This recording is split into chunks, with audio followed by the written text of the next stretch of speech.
जहां हमारा जो विरोधी दल है, जो जनरल वर्ग के छात्र हैं, जो पिछले 5 साल से हम लोगों की नौकरियां कर रहे हैं, 65-70 पर महीने सैलरी ले रहे हैं। अगर विपक्ष से हमको जरा सी भी मदद मिली होती तो मुझे अकाउंट खोलने की आवश्यकता नहीं पड़ती। मुझे शौक नहीं लगा है अपने अकाउंट में, पर्सनल अकाउंट में पैसा लेने का।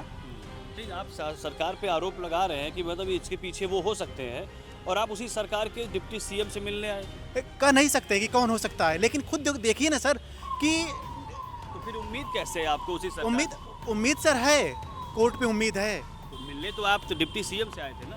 तो 29 तारीख को हमने पूरे प्रशासन को, लखनऊ को बता दिया है, इलाहाबाद को बता दिया है कि हम 29 तारीख को लखनऊ में माननीय मुख्यमंत्री के आवास का घेराव करेंगे। अगर हमारा वकील वहाँ प्रेजेंट नहीं होगा तो हमारी बात कौन रखेगा? हम सीधा मुकदमा जाएंगे हार।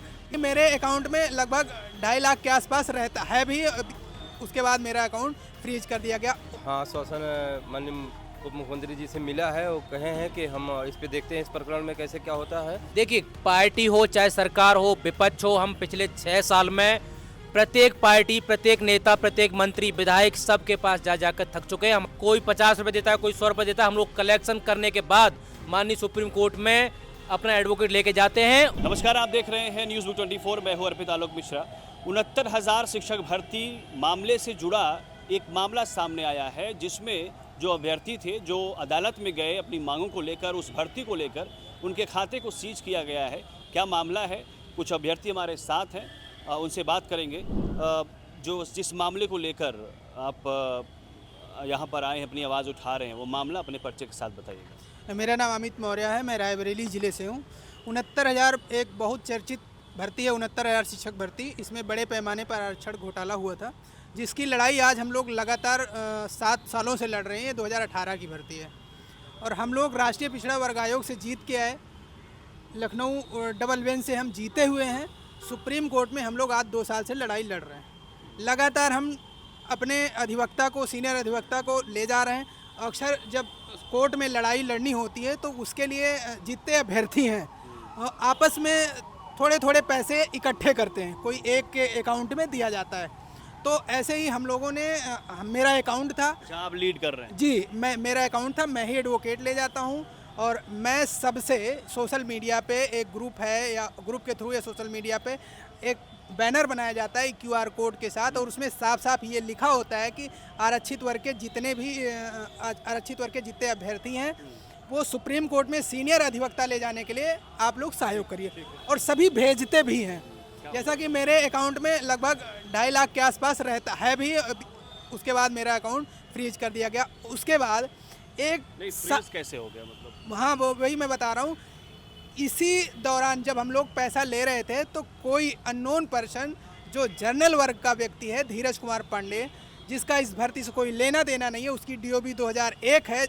ज़्यादातर इसमें अभ्यर्थी वो हैं जिनकी DOB 2000 हमें लगता है 1996 के आसपास की है, उसके आगे की किसी की है नहीं। जो धीरज पांडे है वो कहता है कि हमने उनके अकाउंट में भेज दिया, और वो ये भी कहता है कि सोशल मीडिया पे आरक्षित वर्ग के लोगों से अधिवक्ता ले जाने के लिए वो अपने लोगों से पैसे मांग रहे थे। मैंने सोशल मीडिया पे देखा और 500 रुपये भेज दिया।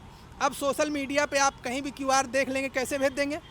एक साजिश ने डाला हुआ QR कोड क्या? बिल्कुल डाला है, और डालते भी हैं हमेशा से। जैसा कि मैं बता रहा हूँ कि आंदोलन से लेके सुप्रीम कोर्ट तक कानूनी लड़ाई लड़नी है, आंदोलन भी करना है। पोस्टर, बैनर, बच्चों का आना जाना, 10-10 लोग, 12-12 लोग हम सुप्रीम कोर्ट जाते हैं, उनका खर्चा, वहाँ ब्रीफिंग होती है। 3-3 दिन हम लोग एडवोकेट के पास रहते हैं। एक ही एडवोकेट नहीं है, 2-2, 3-3 एडवोकेट हैं। ब्रीफ करना होता है, बहुत सारे कागज़, फाइल तैयार करनी होती है, सारी चीज़ों में खर्चा लगता है। तो इसी वजह से हम लोगों ने अकाउंट खोला, उसमें पैसे लिया। उसने किसी साजिश के तहत उसने 500 रुपये डाल दिया। 500 रुपये डालने के बाद वो गया, वहाँ मुकदमा लिखा दिया। शिकायत क्या की है उन्होंने? उसने शिकायत यही किया है कि सोशल मीडिया पे आरक्षित वर्ग के लोगों से पैसा मांगा जा रहा था, और हमने देखा और हमने भी डाल दिया। उन्होंने ठगी का मुकदमा लिखाया है, धोखाधड़ी की गई है। आप धोखाधड़ी की गई है तो आपको पहले हमसे कांटेक्ट करना चाहिए था। मेरे QR पे आपने पैसा भेजा, UPI नंबर जो था उस पर आप फ़ोन करते, मेरा मोबाइल नंबर था, फ़ोन करते, आप हमसे बताते कि हमने भैया 500 रुपये भेज दिया है, आप वापस कर दीजिए। अगर मैं ना करता तो तुम मुकदमा लिखा देते, कोई दिक्कत नहीं। अब ये बताओ, 500 रुपये के लिए इतनी तत्परता के साथ कर्नलगंज थाने में मुकदमा लिख दिया गया। आप यहाँ देखे होंगे कि लाखों की ठगी हो जाती है, कोई मुकदमा नहीं लिखा जाता, मर्डर हो जाते हैं, आंदोलन करना पड़ता है मुकदमा लिखने के। ऐसा क्या कारण हो सकता है कि जो मेरे ऊपर 500 रुपये के लिए सिर्फ मुकदमा लिख दिया गया, जबकि अधिकारी से लेके पूरा प्रशासन सबको ही जानता है कि कानूनी प्रक्रिया कितनी लंबी है, सुप्रीम कोर्ट में लड़ाई लड़ने में कितने पैसे लगते हैं, क्या लगता है, सब जानते हुए भी मुसीबत ये है कि अब हमारा 8 और 9, 10 3 दिन के लिए जज साहब ने सुप्रीम कोर्ट में कहा कि हम फाइनल हियरिंग करेंगे, 3 दिन में सुनवाई करके मामला हम रिजर्व कर लेंगे। अब सोचो कि मामला 3 दिन में रिजर्व हो जाएगा, हम अगर हमारा वकील वहाँ प्रेजेंट नहीं होगा तो हमारी बात कौन रखेगा, हम सीधा मुकदमा जाएंगे हार। इसलिए ये पूरे साजिश के तहत, पूरे षड्यंत्र के तहत ये मेरा अकाउंट बंद कराया गया है, जिसके हम लोग आज दर दर की ठोकरें खा रहे हैं, भटक रहे हैं। अब जहाँ हमको तैयारी करनी चाहिए कोर्ट की, हम भटक रहे हैं, हमारा अकाउंट खुले। किससे मुलाकात हुई और क्या आपने कहा और उसके बाद उनकी तरफ से क्या आश्वासन? देखिए, हम यहाँ आज केशव प्रसाद मौर्य जी जो हैं, ये हमारे वर्ग से आते हैं, तो हम इनके पास गए थे, हमने सारी चीज़ें बताई इनसे, तो इन्होंने आश्वासन दिया है कि हम बात करेंगे अकाउंट खुलवाने का, जो हाँ आश्वासन मिला है। डिप्टी सीएम केशव प्रसाद मौर्य आप कह रहे हैं आपके वर्ग के हैं, तो पहले से कहीं आपकी मुलाकात हुई हो, आज उस तब जाके बात करके आप यहाँ लखनऊ मिलने आए? नहीं, वो साधारण मुलाकात जैसे लोगों से मिलते हैं वैसे हम भी गए, अपनी बात रखें, उनसे हम मुलाकात किए। मैं विक्रम यादव, जनपद फिरोजाबाद से। बिल्कुल आश्वासन मिला है, लेकिन सबसे बड़ी बात यह है कि हम लोगों की जो लास्ट सुनवाई हुई थी 11 अगस्त को, उस डेट पे ये डिसाइड हुआ था कि आगामी 8, 9, 10 सितंबर को इस केस को फाइनल करना है। उसके बाद अचानक 14 तारीख को एक ऐसे व्यक्ति द्वारा जो इस भर्ती का अभ्यर्थी नहीं है, हमारे वर्ग का अभ्यर्थी नहीं है, उसके माध्यम से 500 रुपये का आरोप लगा करके, केवल आरोप लगा करके, क्योंकि उस FIR में कहीं ये जिक्र नहीं किया गया है कि हमने इस डेट में 500 रुपये डाले हैं या इस ट्रांजैक्शन ID से हमने 500 रुपये इन्हें सेंड किए, इसका कहीं पूरी FIR में जिक्र नहीं है, कोई साक्ष्य नहीं। उसके बावजूद भी कर्नलगंज पुलिस द्वारा अमित मौर्य जी से किसी प्रकार का कोई संपर्क नहीं किया जाता है कि आपके अकाउंट में पैसे आए हैं कि नहीं आए हैं तो भाई आप इन्हें वापस कर दीजिए। किसी और पार्टी से आपने मदद की गुहार की क्या? क्या आप लोगों के पीछे खड़े होकर कम से कम आपकी आवाज़ उठाए सशक्त तरीके से? देखिए, पार्टी हो चाहे सरकार हो, विपक्ष हो, हम पिछले 6 साल में प्रत्येक पार्टी, प्रत्येक नेता, प्रत्येक मंत्री, विधायक सबके पास जा जाकर थक चुके हैं। हमारी पूरी प्रकरण में किसी ने मदद नहीं की, फिर हम लोग मजबूरी में अपने हिसाब से पिछले 6 साल से लखनऊ की सड़कों पर लाठियां खाए, मारे पीटे गए, राष्ट्रीय पेशा वर्ग आयोग से जीते, हाई कोर्ट से जीते। आज हम लोग आज अमित मौर्य जी के अकाउंट आप लोग देखेंगे, कोई 50 रुपये देता है, कोई 100 रुपये देता है। हम लोग कलेक्शन करने के बाद माननीय सुप्रीम कोर्ट में अपना एडवोकेट लेके जाते हैं, और हम लोगों को सबसे डर ये है कि हमारे पास जहाँ हमारा जो विरोधी दल है, जो जनरल वर्ग के छात्र हैं, जो पिछले 5 साल से हम लोगों की नौकरियाँ कर रहे हैं, 65-70 पर महीने सैलरी ले रहे हैं, उन लोगों के साथ हम लोगों को लड़ना है। हम अपना पैसा जोड़ करके केवल अपना एक एडवोकेट लेके जाते थे, वो भी इस बेस शिक्षा विभाग के घोटालेबाज अधिकारियों ने, सरकार ने मिलकर के एक ऐसे बच्चे से जो इस भर्ती में नहीं है, जो इस भर्ती से जिसका कोई लेना देना नहीं है, उस व्यक्ति को मोहरा बनाकर धीरज कुमार नाम के लड़के को आगे किया, और षड्यंत्र के तहत अमित मौर्य जी के सारे अकाउंट को, सारे का मतलब जिस पर आपत्ति थी आप उस पैसों को होल्ड करते, उस अकाउंट को होल्ड करते, उसके तरह इनके 2 अकाउंट और थे, आपने सारे अकाउंट को होल्ड कर दिया। ये साझे सा षड्यंत्र है। हम बार बार कह रहे हैं, अगर ये षड्यंत्र सरकार या विभाग के अधिकारी या जनरल वर्ग के छात्र इस तरह षड्यंत्र करेंगे तो 29 तारीख को हमने पूरे प्रशासन को, लखनऊ को बता दिया है, इलाहाबाद को बता दिया है कि हम 29 तारीख को लखनऊ में माननीय मुख्यमंत्री के आवास का घेराव करेंगे, क्योंकि हम लोग यहाँ से पीछे हटने वाले नहीं है। पिछले 6 साल से संघर्ष कर रहे हैं और संघर्ष को जिएंगे।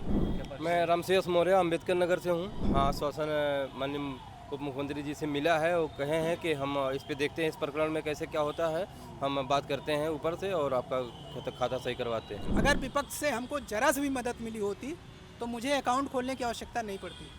मुझे शौक़ नहीं लगा है अपने अकाउंट में, पर्सनल अकाउंट में पैसा लेने का।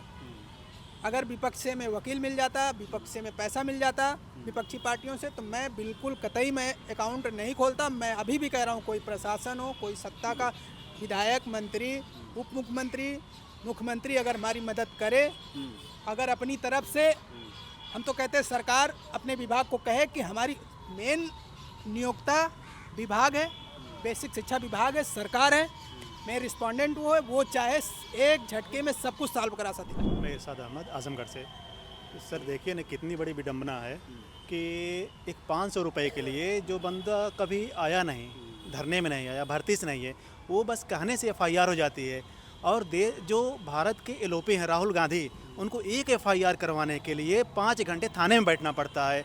लास्ट में कह दिए कि ये पुलिस वाले की हिम्मत नहीं है, पुलिस वाले की हिम्मत नहीं है कि हमारे ऊपर FIR करें, क्योंकि ऊपर से जब तक बड़े का नहीं आएगा आदेश तब तक FIR नहीं करेंगे। ये सोचिए यही यहाँ पर जो हो रहा है सब ऐसे ही हो रहा है। वो कैसे इतना मतलब प्रशासन इतना जागरूक इसके कब से पीछे हो कोई गई? है? हाँ कोई है, सरकार है, शासन हो सकती है, कोई भी हो सकता है। नहीं, आप सरकार पे आरोप लगा रहे हैं कि मतलब इसके पीछे वो हो सकते हैं, और आप उसी सरकार के डिप्टी CM से मिलने आए थे। कह नहीं सकते कि कौन हो सकता है, लेकिन खुद देखिए ना सर कि तो फिर उम्मीद कैसे है आपको उसी सरकार उम्मीद सर है, कोर्ट पे उम्मीद है। तो मिलने तो आप तो डिप्टी CM से आए थे ना? डिप्टी CM से आएंगे, वही उनसे बताया कि अगर नहीं होगा तो 29 तारीख को हम लोग का प्रोटेस्ट चलेगा।